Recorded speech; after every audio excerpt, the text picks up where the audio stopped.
Ako si Milan, malakas mag-trip, kaya tara, mag-trip tayo. Let's go! Ito ulit ang update sa mga OJT natin. Ngayong araw is may tuturo na naman tayo sa kanila. Pero bago natin ituro yung mga ituturo natin ngayon, i-refresh ulit natin sila dahil baka nakalimutan nila yung mga unang tinuro natin sa amin. Mga bago ulit na dumating dito, kaya ito, ulitin na naman natin sa umpisa. Pero this time, ito, mabilisan na turo na lang din to para makapag-proceed ulit tayo sa mga gagawin natin. Kaya ito, inuna na muna natin yung pagkakabit ng nozzle. This time naman, medyo malaki na yung pinagamit natin nozzle sa kanila dito. Nung unang tinuro namin to, yung maliliit lang na nozzle pinahawak namin. Kaya dito medyo nanibago sila dahil sobrang mabigat talaga to nozzle na to. Kung ikaw lang magkakabit, lalo bago ka, medyo mahirapan ka talaga. Lalo na last time na tinuro natin to, yung iba rito wala pa, kaya ito umulit na naman tayo at medyo natagalan talaga tayo rito. Pero mabuti na rin talaga na interesado rin matuto itong mga bata na to. After naman nila makuha kung paano ikabit ang nozzle sa mga linya, ito nag-proceed na tayo sa susunod na ituturo sa nila ni Sir JB. Lever, dapat lagi nakasarado. So ito, depende kasi may pinagagamitan na ito kung kailangan nyo ng pressure. So ito, 130 per minute. So mataas na mataas, palakas na palakas. So straight lang. Straight lang yung light. Pag straight, masyawer. Missing yung dire-diretso yung kuryente na pag-amang na yun. Kaya bigay lang, pasay. After mamaturo about sa nozzle, ito next naman na ipapagawa sa kanila rito is yung paano hawakan to na may pressure naman. At syempre ganun ulit kung paano natin tinuro nakaraan, ganun pa rin ulit natin ituturo sa kanila. I-refresh lang ulit natin sa mga bata to. At syempre ganun pa rin, sa kalsada pa rin natin ibubuga to para kahit pa paano di tayo makabasa ng mga bahay ng mga kapitbahay namin dito. Ayun nga lang, dahil sa medyo marami dumadaan sa lugar namin, pinahinto na muna namin to para di rin kami nakakaistorbo sa mga dumadaan. Kaya minabuti na muna namin na iba na lang ituro sa kanila ngayon. Ito, tuturuan naman sila ni Sir JB about sa ladder. May single ladder, ito extension ladder. Hook ladder, single, may split type. Sa first na extension ladder, may tinatawag tayo na ram. Ram, ito yung nawakan, yung ram. Ito pa, nawakan. Ito nasa gilid, pin. Ang nasa taas, tip. Dito sa baba, bat. Well, bat. Kaya, base ang nasa baba, itong maangat, line, footpad, halyard, or yung tali. May stopper tayo dito. Fully pinagkapitan ng halyard natin. Tapos itong dog. Towels. Ito ito huwag nyo hawakan ito. Kapag nag-operate nyo ng ladder, huwag nyo lagi hawakan yan. Kasi baka maipit kamay nyo. So, ladder racing, dapat ang base lagi nasa baba. Ito yung base yung may bat.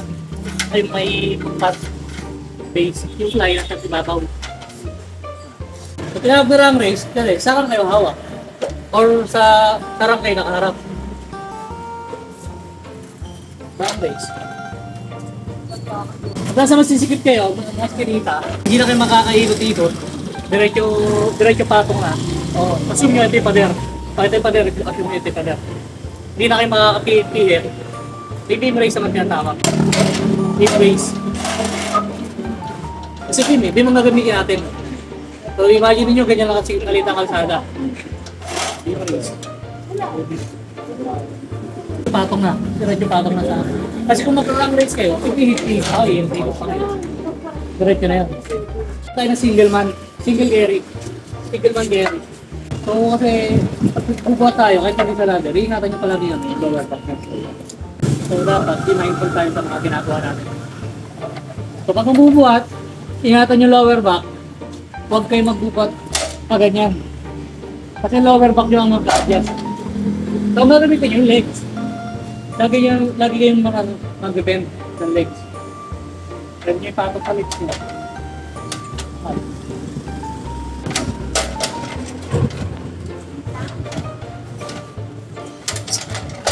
Ikot nyo ng gano'n.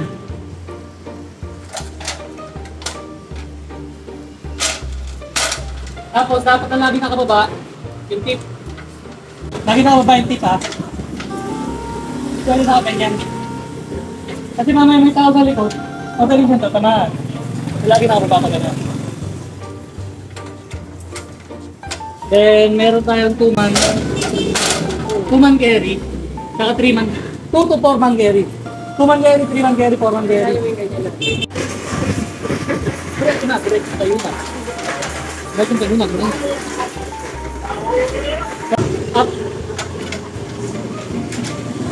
Hawakan mo palagi. Hawakan mo palagi. Put down na natin.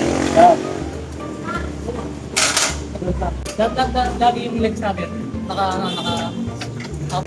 Ready to raise the ladder. Up. Ang sa amin kasi sa BFP, tinuturo, cadence pa rin palagi yung paglalakad. So kung sinabing ready to walk, ready. Tapos lagi left foot mo lang mauna. So, ready to walk? Ready. Walk. Yan, cadence palagi. Kasi magkakagulo-gulo kayo eh. Paliko-liko. Hindi kayo matutumba kasi mayroon din makadisplash. Everything yung ganyan, ganyan kalayo ah. So ikaw na nasa likod, ang hawak mo ganyan. Straight itong arms nyo, then yung pabigat nyo pa atras.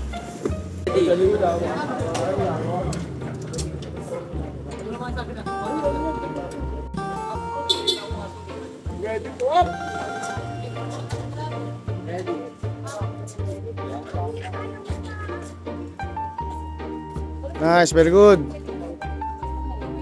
After that naman, ito, pinatesting na rin sa nila kung paano gamitin tong ladder. Bali, nakaantabay lang din kami nito. Just in case may mali magawa, tuturo pa rin natin sa kanila. Bali, pinagamay muna namin kung paano gamitin tong ladder dahil mamaya may ipapagawa sa nila si Sir JB. Meron silang contest dito. Habang sinesetup kung paano yung gagawin sa kanila, ito, may mga dumating na estudyante rito para ma-interview yung mga bawat firefighter natin dito na volunteer. About fire prevention naman to. Tapos yung mga ibang estudyante rito ng mga kalugar namin, din-interview na rin nila rito. Bali, may papasagutan lang dito bawat isang papel sa kanila. Maya lang din ito, nag-start na rin sila rito. May mga ipapagawa sa kanila rito. Kung sino yung mahuli rito, meron parusa. Bali, pinag-grouping sa lang din sila rito kung sino yung mga magkakasama sa grupo, kung sino yung pinakamatagal na magagawa o matatapos tong gagawin nila rito. May parusa, kaya dapat talaga ayusin nila at seryosohin nila kung ano yung mga ipapagawa sa kanila rito. Para di nila abutin to, kaya kailangan talaga ayusin din nila to. Pero mabuti pa, medyo mabait pa si Sir JB rito. Di na dinagdagan yung mga parusang binigay sa kanila. So paano, hanggang dito na lang din muna yung mga ituturo natin sa kanila. Hanggang dito na lang din muna tong video na to. Lagi kong papaalala sa inyo na 10-0, keep safe everyone.